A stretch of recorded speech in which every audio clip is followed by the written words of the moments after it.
Hello Aquarius, alamin natin yung mga posibleng paparating sa iyo itong month ng October.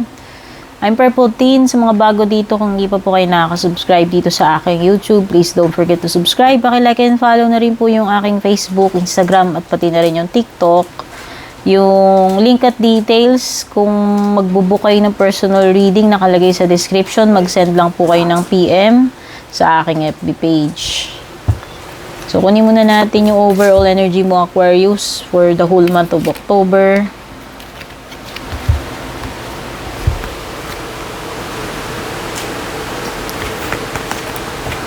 Mukhang may mga ano dito, pwedeng lilipat ng bahay or baka makakabili kayo ng bahay, no? Magmo-move in eh, no? Parang new environment, new home, new place, new situation. So, pwedeng hindi ito laging about bahay. Pwedeng nagta-transition ka o lumilipat ka sa bagong sitwasyon. O kung hindi man ito about sa tirahan. No? Pero kasi parang sinasabi dito, new home and new attitude. So, ibig sabihin, kung lilipat ka sa bagong tirahan, bagong work, bagong relationship, etc., huwag mo nang baunin yung mga lumang abubot mo o daladalahin mo na hindi mo na dapat dalhin doon sa bagong lilipatan mo. Kumbaga yung mga bad vibes, yung mga bad juju, Aquarius, iwan mo na. Kumbaga parang New Year, nagpapalit ng taon, no? So, yung mga kalungkutan, yung mga kamalasan, yung mga nega, iwan mo na dito sa year na ito. Huwag mo nang baunin pa dun sa susunod na taon. Parang ganun yung nafe-feel ko dito, Aquarius, no? Bahala ka dyan kung makarelate ka. So, pwedeng makarelate, pwedeng hindi, dahil hindi naman po ito personal reading, collective reading lamang, no?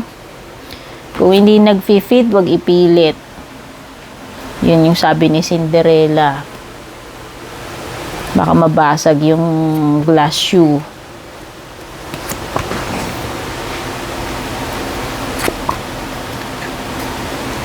May good fortune sa'yo, Aquarius, oh. Pansin ko yung beetle. Oh, mukhang seswertin ka sa October. So, may mga blessing. So, pwedeng meron ding something about July next year. You are on the right path regarding to some aspect of your life.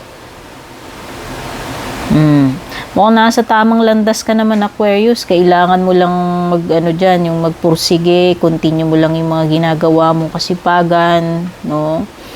At mukhang papunta ka dun sa goal mo, sa target mo, nasa tamang direction ka, no? Malay mo, by July, mahit mo itong mga yung mga target mo, or kung ano man itong mga goals mo. Swerte, may swerte ka. Pero October kasi to, no? Baka iba pa tong sinasabi about July. Basta merong ina-alert sa'yo na importanteng kaganapan by July. Meron ka ring shark. Take care of where or there will be a loss of material wealth. Nako. Pwedeng siswertein ka sa ibang bagay, Aquarius, pero mukhang sa pera, parang may darating na sitwasyon na kailangan mo mag-ingat, no? Material at saka sa financial. Ayan, no? Sabi nung shark. Next, an emotionally secure, loving family is important to you. Oh, nabibili ko siguro mas lalong i-give mo ng value or priority yung pamilya mo, loved ones mo, itong October. Kasi, yun naman yung pinakamahalaga sa iyo eh. Yung pagiging secured, whether this is marriage, o yung family mo, like yung mga kapatid, mga magulang, no? Ayan. So, isi-secure mo yan. Ito yung ito yung mas bibigyan mo ng priority by October or special attention, no? Flowers, Aquarius, happiness paparating sa iyo sa October, o diba? Kung meron ka man ditong danger pagdating sa financial, sa material, at least may happiness and good fortune ka pa rin, at saka yung loving family and secured family mo, o diba? Psychic ability, trust your intuition. O pwedeng iba sa inyo, magiging very strong ang intuition nyo sa October. Lakas yung mga pakiramdam, kutob, no? Baka may mga instances sa October na kinutuban ka dun sa ganong bagay and marirealize mo na tama ka dun sa kutob mo. Oh. Dahil dyan, sinasabi nung yoke, feeling tied down or frustrated. Baka sa financial ito, no? Kung hindi man, pwedeng may mga bagay na, kasi ito may binanggit sa, medyo tagilid yung financial material. So, naisip ko lang yun, na pwedeng ito yung frustration mo. Pero it could be anything, no? Pwedeng hindi lang naman sa financial. Basta meron lang,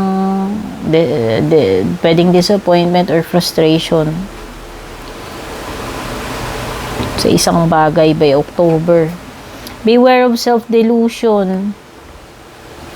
May tendency ka na, Aquarius, na,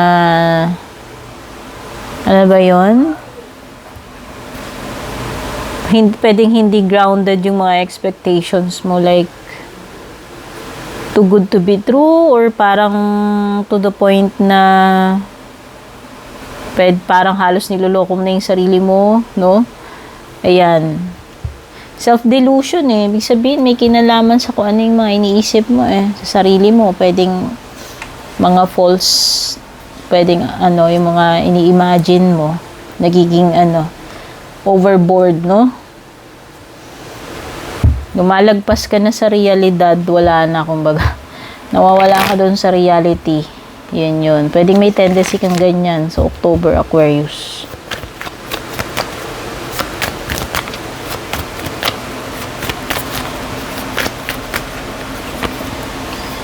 Six of Pentacles. Either may magbabayad sa utang, Aquarius, yun yung pumasok na sa isip ko. Basta, may magbabayad ng utang. Whether ikaw or kung sino man yung may utang sa iyo. Kailangan ng give and take itong October, Aquarius. Isa pa yun. Indication yan. It could be may kinalaman sa finances mo No, you will try to balance things out, no? Kailangan mong balansin siguro ito, yung mga paggastos. Pagpasok, paglabas ng pera, no? Kasi may binanggit ding warning about financial or material.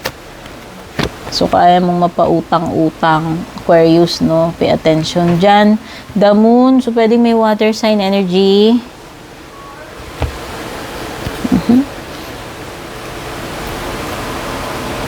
Feel ko sa The Moon card is about something na nagre-resurface. No? So, pwedeng nangyari na before, may tendency na lulutang uli ngayong October, kung ano man ito. Lumubog na, parang lumubog na, pero lumitaw uli. Alam mo yun, parang submarine or parang whale na parang naglaylo siya, tas parang by October, magre-resurface, lulutang uli. Parang mabubuksan uli, or basta parang, sabi mo na, mabubuksan uli, manunumbalik, lilitaw uli, mauungkat, no? Yan, yung mga ganyang bagay.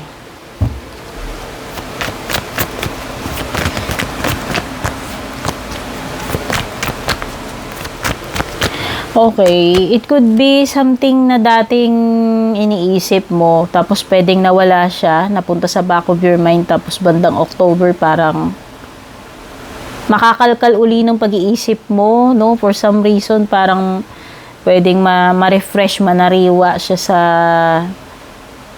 alaala mo, sa isip mo. Okay? Kung ano man ito. May ganun ako nafe-feel.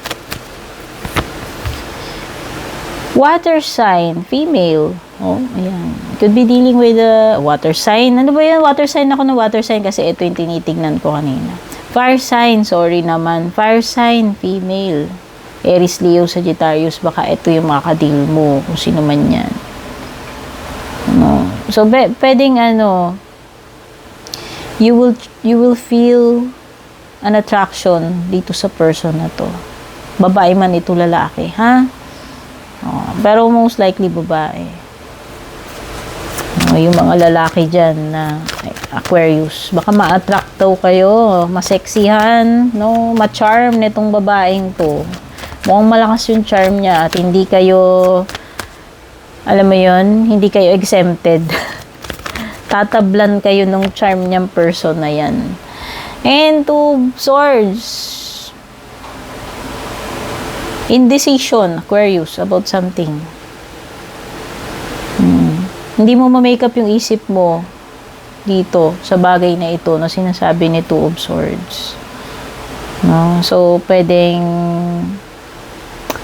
magkaroon ka ng alanganing sitwasyon na hindi ka makakilos, magawa yung dapat mong gawin just because hindi ka makapag-decide. No? Hindi mo ma-makeup yung isip mo. Ano ba talaga? So, when it comes to your love life, Aquarius, October,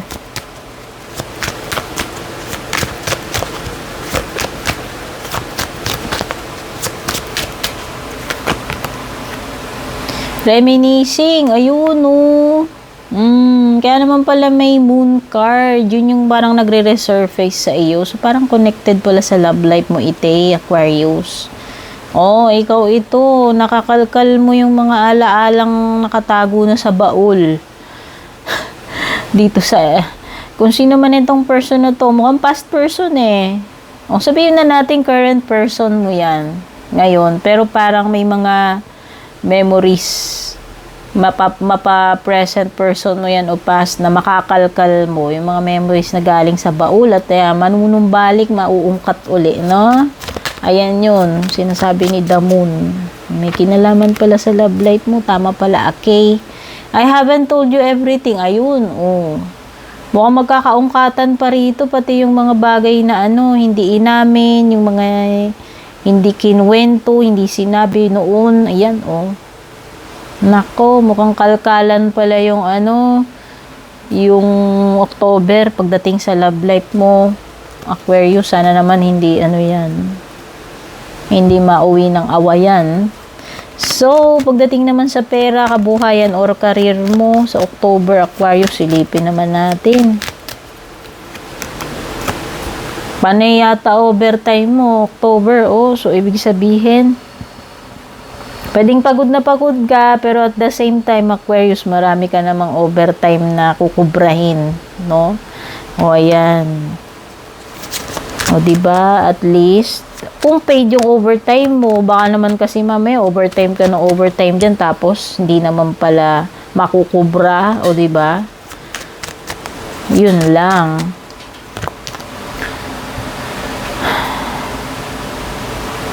Pwedeng ibang Aquarius dito, still applying for a job. May tendency kayo na maging unemployed by October. Kung yung iba pa na yung overtime, pwedeng yung iba naman, poproblemahin nyo naman by October is trabaho, paano kayo makakapasok, or pwede kayong mawalan ng hanap buhay. Okay? So, ayan, hati. Since collective reading, ito kunin nyo ano yung nagre-resonate sa inyo.